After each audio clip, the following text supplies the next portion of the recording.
C. Joseph Vijay எனும் நான்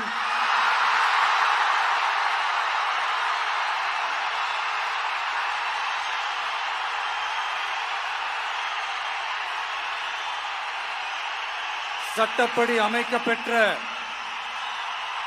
இந்திய அரசியல் அமைப்பின்பால் உண்மையான நம்பிக்கையும் மாறா பற்றும் கொண்டிருப்பேன் என்றும் இந்திய நாட்டின் ஒப்பில்லாத முழு முதல் ஆட்சியையும் ஒருமையையும் நிலைநிறுத்துவேன் என்றும் தமிழ்நாட்டு அரசின் முதலமைச்சராக உண்மையாகவும் உளச்சான்றின்படியும் என் கடமைகளை நிறைவேற்றுவேன் என்றும்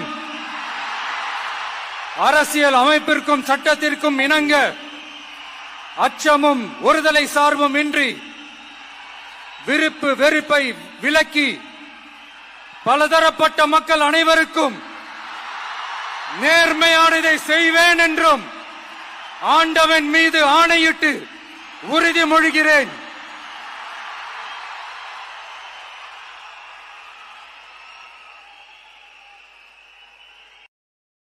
Download ShareChat.